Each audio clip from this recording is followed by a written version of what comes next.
आपल्या मनाला नेहमी उत्तरांची गरज असते.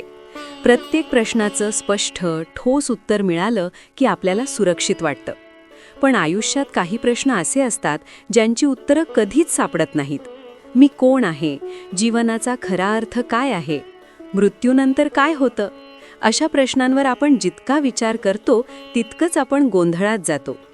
अध्यात्म सांगतं की काही गोष्टी समजून घेण्यासाठी नसतात तर अनुभवण्यासाठी असतात.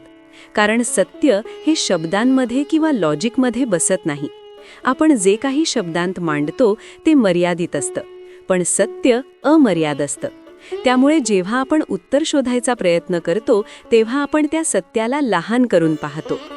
मनाला नेहमी निष्कर्ष हवा असतो, पण अध्यात्मात अनेक वेळा निष्कर्ष नसणं हीच खरी अवस्था असते. जेव्हा आपण एखाद्या प्रश्नाचं उत्तर मिळवण्यासाठी धडपड करणं थांबवतो तेव्हा मन शांत होऊ लागतं. त्या शांततेतच हळूहळू काहीतरी खोल जाणवतं, जे शब्दात सांगता येत नाही पण आतून कळतं. याचा अर्थ असा नाही की प्रश्न विचारणं चुकीचं आहे. प्रश्न विचारणं हीच शोधाची सुरुवात आहे. पण त्या प्रश्नाला एक ठरलेलं उत्तर मिळायलाच हवं हा आग्रह सोडणं महत्त्वाचं आहे. कारण काही प्रश्नांचा उद्देश उत्तर देणं नसतो तर आपल्याला जागं करणं असतो. आपण जितकं मला सगळं समजलं पाहिजे या विचारातून बाहेर पडतो तितकं आपण आयुष्याला अधिक स्वीकारायला लागतो.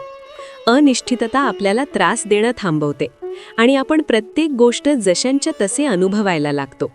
हेच खरं स्वातंत्र्य आहे, जेव्हा उत्तरांची गरज संपते. शेवटी ज्याचं उत्तर नाही तेच सत्य असतं. याचा अर्थ असा की सत्य हे एखाद्या वाक्यात किंवा विचारात सापडत नाही. ते अनुभवात, शांततेत आणि स्वीकारात सापडतं. जेव्हा आपण उत्तर शोधणं थांबवतो तेव्हा कदाचित आपण सत्याच्या सर्वात जवळ पोहोचतो.